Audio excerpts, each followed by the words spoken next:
सुप्रभात विद्यार्थियों। कक्षा 7 के अंतर्गत आप सभी का हिंदी अध्ययनशाला में स्वागत है। विद्यार्थियों, आज आप सभी पाठ 6 चंपा और चमेली नामक कविता है और इस कविता को कवित्री प्रतिभा सक्सेना जी ने लिखा है, जिसके अंतर्गत विद्यार्थियों आज आप सभी दीर्घोत्तरीय प्रश्नों को करेंगे। आइए देखते हैं पिछले दिन के कार्य का मिलान। विद्यार्थियों, पिछले दिन जो कार्य आपको दिया गया था, आप सभी अपने कार्य का मिलान करेंगे और यदि उस कार्य में कुछ त्रुटियां हैं तो उन्हें सुधार करके पुनः लिखेंगे। तो आइए देखते हैं।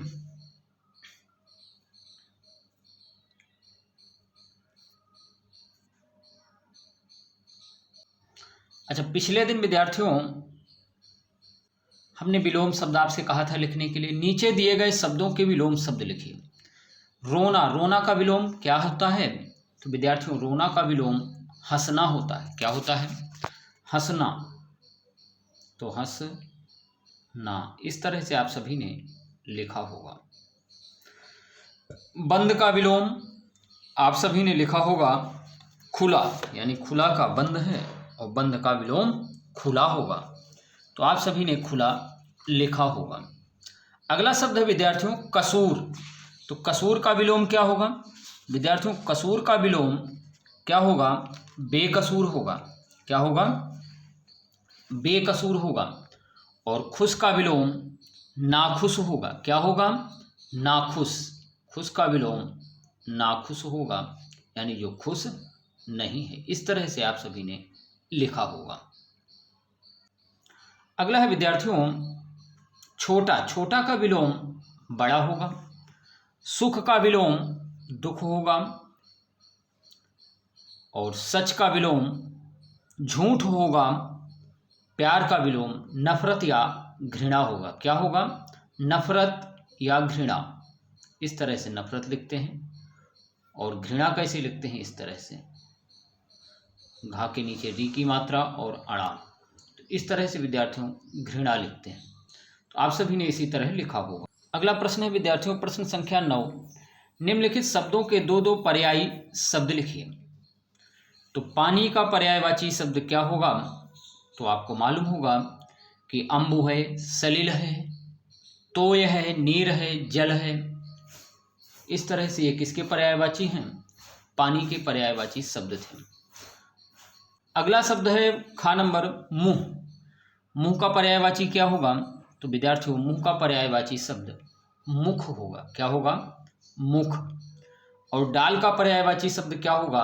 तो विद्यार्थियों, डाल का पर्यायवाची शब्द शाखा या टहनी होगा। क्या होगा? शाखा या टहनी होगा। इसके बाद है पक्षी। पक्षी का विलोम वो पर्यायवाची शब्द खग होगा, विहग होगा, अंडज होगा और पंक्षी होगा। तो इस तरह से आपने लिखा होगा।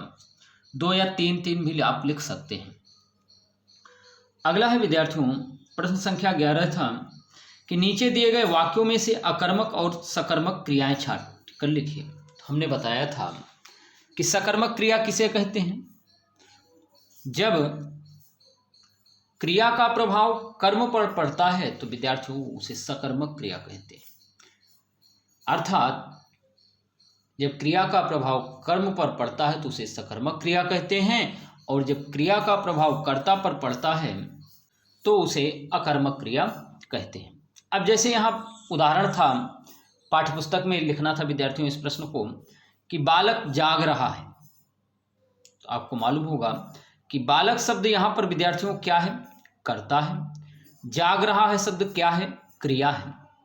तो यानी कि इस वाक्य में कर्ता है और क्रिया है, जबकि कर्म नहीं है।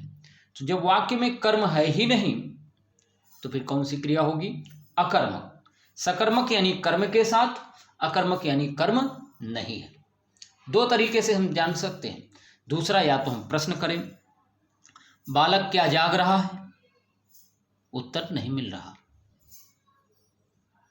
बालक किसको जाग रहा है? तो उत्तर नहीं मिल रहा है। इस तरह से क्या या किसको का अगर प्रश्न करके उत्तर ना मिले तो वहां पर कौन सी क्रिया है? अकर्मक क्रिया है। अगर उत्तर मिलता है तो सकर्मक क्रिया। आइए अगला देखते हैं। अगला है विद्यार्थियों ख नंबर, मजदूर ने घर चमका दिया। मजदूर ने घर चमका दिया। तो अब आप इस वाक्य को पढ़ेंगे तो आपने देखा कार्य किसने किया, मजदूर ने। चमका दिया शब्द क्या है, क्रिया है। क्या चमका दिया, घर, या किसको चमका दिया, यानी घर को चमका दिया। तो यहां पर आप देख रहे हैं ये कर्ता हुआ, ये क्रिया हुई, ये बचा शब्द कर्म है। अगर हम प्रश्न भी करते हैं कि मजदूर ने क्या चमका दिया, तो उत्तर मिला घर। तो कर्म क्या है इसमें, घर है। किसको चमका दिया, यानी घर को। तो ये कौन सी क्रिया हुई, सकर्मक। तो इस वाक्य के सामने आपको पाठ्य पुस्तक में सकर्मक लिखना था। गा नंबर है, गीता सुबह भजन गाती है। गीता सुबह भजन गाती है। तो गीता क्या है विद्यार्थियों, कर्ता है। गाती है शब्द क्या है, क्रिया है। कब गाती है, ये तो समय दिया गया है। क्या गाती है, भजन गाती है। तो क्या करने पर, जब हमने प्रश्न किया कि गीता सुबह क्या गाती है, तो उत्तर हमें मिला भजन। यानी जब क्या से प्रश्न करने पर उत्तर हमें मिलता है तो वहां पर कौन सी क्रिया होगी, सकर्मक होगी। अर्थात कर्म उपस्थित है, इस वजह से यह भी सकर्मक क्रिया है। अगला है विद्यार्थियों, आप देख रहे हैं कि ग्वाले वर्षा में घिर गए। अब अगर हम इसमें प्रश्न करें, ग्वाले कर्ता हो गया और घिर गए क्या है, क्रिया है। ग्वाले वर्षा में, ग्वाले क्या घिर गए, उत्तर नहीं मिल रहा। ग्वाले किसके घिर गए, क्या या किसको या किसके का प्रश्न करने से अगर उत्तर मिलता है तभी सकर्मक क्रिया होगी। तो ना तो क्या से प्रश्न करने पर उत्तर मिल रहा है और ना तो किसको का। किसमें से प्रश्न नहीं करना विद्यार्थियों, किसको। तो उत्तर नहीं मिल रहा है जब, तो ऐसी स्थिति में कौन सी क्रिया होगी विद्यार्थियों, अकर्मक क्रिया होगी। अगला वाक्य है, राजेश हिंदी पढ़ रहा है। तो पढ़ रहा है शब्द क्रिया है, राजेश शब्द कर्ता है। अब हम प्रश्न करते हैं कि राजेश क्या पढ़ रहा है, उत्तर क्या मिला आपको, हिंदी पढ़ रहा है। या राजेश किसको पढ़ रहा है, यानी हिंदी की किताब को पढ़ रहा है, या पत्र को पढ़ रहा, कुछ भी पढ़ रहा होगा, या हिंदी को पढ़ रहा है। तो विद्यार्थियों यहां पर हिंदी शब्द यानी कर्म है, और जब कर्म उपस्थित है वाक्य में तो सकर्मक क्रिया होगी। दूसरा है, शिशु उठ गया। तो शिशु शब्द क्या है, कर्ता है। उठ गया शब्द क्या है, क्रिया है, यानी कर्म है ही नहीं। जब वाक्य में कर्म है ही नहीं तो फिर कौन सी क्रिया होगी, अकर्मक क्रिया होगी। अब बात को हमारी समझ गए होंगे। आइए आगे बढ़ते हैं विद्यार्थियों। प्रश्न संख्या 12 था कि अशुद्ध वाक्यों को शुद्ध कीजिए। मैंने तो अकेली रह गई। अच्छा, अब शुद्ध कैसे करेंगे, तो क्या उत्तर होगा, मैं तो अकेली रह गई। सही ये उत्तर होगा। वे डाल पर झूलेगी। तो उत्तर क्या होगा, वह डाल पर झूलेगी। क्या होगा, वह डाल पर झूलेगी। वे डाल पर झूलेगी वाक्य सही नहीं है। आइए आगे देखते हैं। गा नंबर था कि पिंजरे में पक्षी उड़ गया। विद्यार्थियों पिंजरे में यानी पिंजरे के अंदर में उड़ गया, गलत है। पिंजरे से पक्षी उड़ गया, सही उत्तर ये होगा। इसे अभ्यास पुस्तिका में करना था। घ नंबर है, मैना उसके मन को बहुत भाता था। तो विद्यार्थियों सही उत्तर क्या होगा कि मैना उसके मन को बहुत भाती थी। भाना यानी पसंद करना या प्यार करना या अच्छा लगना। अंग नंबर था कि उसको अपने मन का बात कहने दो। तो सही उत्तर क्या होगा, उसे अपने मन की बात कहने दो। इस तरह से यह सही वाक्य था। तो आप सभी ने कार्य को कर लिया होगा। 13 नंबर में विद्यार्थियों था कि नीचे दिए गए उदाहरणों के अनुसार विलोम शब्द युग्मों की सूची बनाइए, जिसे पाठ्य पुस्तक में ही करना था। सांझ, सकारे, दिन रात, इधर उधर, इस तरह से आप सभी ने पाठ्य पुस्तक में लिखा होगा। सभी ने लिखा होगा। अगर नहीं लिखे हैं तो आप सभी जरूर लिखेंगे।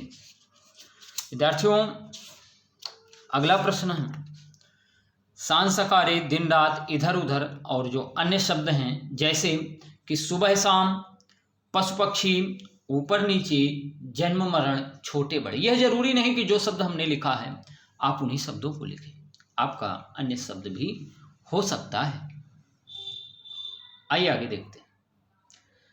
विद्यार्थियों, आज का bonus question of the day है जिसे आप ऑनलाइन एग्जाम के माध्यम से देंगे कि चंपा और चमेली नामक पाठ किसने लिखा है। तो इस प्रश्न का उत्तर आप सभी ऑनलाइन एग्जाम के द्वारा देंगे। अब दीर्घ उत्तरीय प्रश्न है विद्यार्थियों, निम्नलिखित प्रश्नों के उत्तर लिखिए।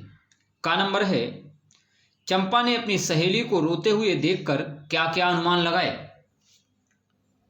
इन प्रश्नों के उत्तर विद्यार्थियों आप सभी अभ्यास पुस्तिका में लिखेंगे। तो आप सभी ने इन प्रश्नों के उत्तर अभ्यास पुस्तिका में लिखेंगे। इसके पश्चात है खा नंबर, चमेली के मन में कौन सा दुख था, जिसके कारण वह सिसक सिसक कर रो रही थी, किस बात का दुख था, आप सभी को मालूम होगा। तो इस प्रश्न का उत्तर भी आप सभी अभ्यास पुस्तिका में लिखेंगे। गा नंबर प्रश्न है, चंपा ने चमेली को कैसे खुश किया, यानी क्या बात कही उससे जिससे वो उसने सुना, यानी चमेली ने, और उसे खुशी की अनुभूति हुई। अगला प्रश्न है कि आज़ाद रहकर ही देश का और संपूर्ण जगत का विकास संभव है, कैसे, स्पष्ट कीजिए। विद्यार्थियों, इस प्रश्न का उत्तर भी आप सभी अभ्यास पुस्तिका में लिखेंगे। इसके पश्चात प्रश्न संख्या 5 है, दिए गए पद्यांश को कविता से पढ़िए और पूछे गए प्रश्नों के उत्तर दीजिए। तो इस प्रश्न का उत्तर भी विद्यार्थियों आप सभी अभ्यास पुस्तिका में लिखेंगे। इसके पश्चात है विद्यार्थियों अगला प्रश्न। तो आज क्या है, आज केवल इतना ही है। आज आपने सीखा क्रिया की परिभाषा, यानी क्रिया, वाक्यों से क्रिया छांटना, कि जब किसी कार्य के करने या होने का बोध होता है तो उसे क्या कहते हैं, क्रिया कहते हैं। वाक्यों से क्रिया अलग करना, वह क्रिया के प्रकार बताना कि क्रिया के 2 प्रकार हैं, सकर्मक और अकर्मक। अभी तक आपने यही 2 प्रकार पढ़े हैं। इसके पश्चात पर्यायवाची शब्दों को आपने जाना और समझा। तो आज का लेखन कार्य है विद्यार्थियों की पाठ 6 पढ़ें व समझें, प्रश्न संख्या 4, 5 अभ्यास पुस्तिका में लिखें। धन्यवाद, बाय, फिर मिलेंगे।